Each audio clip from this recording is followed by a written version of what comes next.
Hai, apa khabar semua? Bismillahirrahmanirrahim.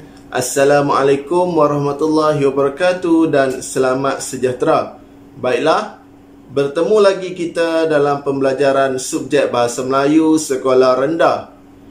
Jom belajar Bahasa Melayu tahun 6 Sekolah Jenis Kebangsaan. Baiklah adik-adik sekalian, kita masih dalam tema yang kedua, iaitu kesihatan mental dan emosi. Dan kita masih dalam unit yang kelima, iaitu usahlah stres.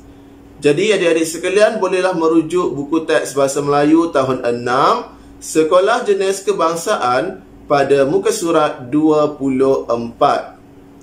Baiklah, standard kandungan yang kita akan belajar kali ini ialah 3.8, iaitu mengedit dan memurnikan hasil penulisan dengan betul. Seterusnya, standard pembelajaran yang kita akan belajar kali ini merupakan kandungan asas dalam dokumen penjajaran kurikulum versi 2.0 bagi subjek Bahasa Melayu tahun 6 Sekolah Jenis Kebangsaan, iaitu 3.8.2. Standard pembelajaran ini ialah mengedit dan memurnikan hasil penulisan. Seterusnya, objektif pembelajaran yang kita perlu capai dalam pembelajaran kali ini ialah dapat mengenal pasti dan membetulkan sekurang-kurangnya 8 kesalahan yang terdapat dalam teks. Baiklah, jom kita lihat bersama-sama dan mengenal pasti kesalahan yang terdapat dalam petikan teks ini. Baiklah, perenggan yang pertama. Pada suatu hari, Cikgu Selvi berjalan ke arah kantin sekolahnya. Beliau terpandang Asha yang sedang membaca sebuah rencana yang bertajuk Mengawal Tekanan. Beliau tertarik dengan tajuk rencana itu. Baiklah, kalau kamu lihat betul-betul dalam perenggan ini tidak ada kesalahan. Jadi kita teruskan dengan perenggan yang seterusnya. Asha, apakah maklumat yang menarik dalam itu rencana? Asha tersentak. Asha mengukir senyumannya kepada Cikgu Selvi. Selepas itu, Asha mula bercerita kepada Cikgu Selvi. Rencana ini tentang stres yang akan mengganggu fizikal dan emosi manusia. Baiklah, kamu cuba cari kenal pasti apakah kesalahan yang terdapat dalam perenggan ini. Jom kita lihat kesalahan yang terdapat dalam perenggan 2 dan 3 ini. Ada 3 kesalahan di sini. Yang pertama, rencana itu. Tadi ditulis itu rencana. Sepatutnya rencana itu. Itu nombor 1. Nombor 2, ejaan senyumannya. Sebentar tadi dieja sebagai senyumannya. Dan yang ketiga, mengganggu. Sebentar tadi tidak ada huruf G di hadapan, iaitu mengganggu tu tidak ada huruf G. Jadi ada 3 kesalahan dalam perenggan 2 dan 3. Baik, seterusnya untuk perenggan 4, 5 dan 6. Seseorang yang mengalami stres akan mudah sakit kepala. Seseorang yang mengalami stres akan mudah sakit kelapa.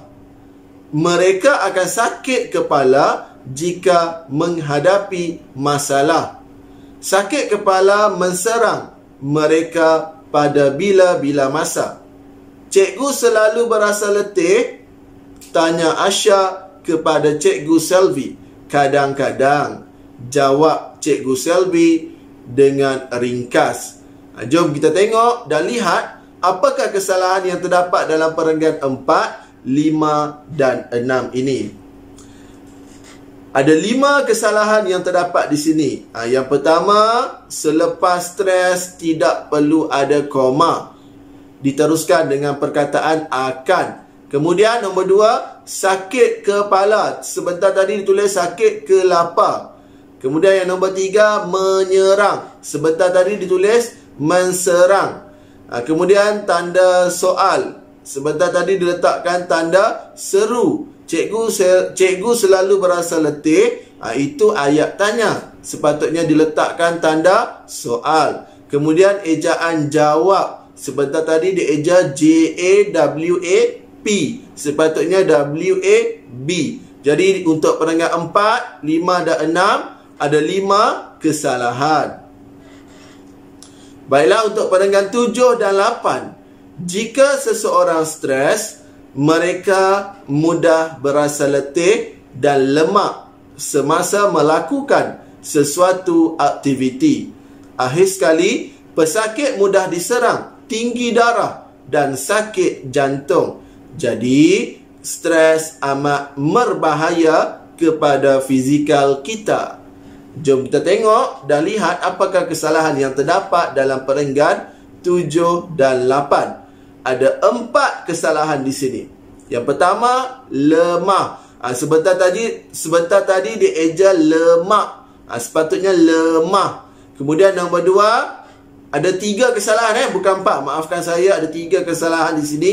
Sepatutnya yang nombor 2 tu darah tinggi. Tetapi sebentar tadi dieja ataupun ditulis sebagai tinggi darah.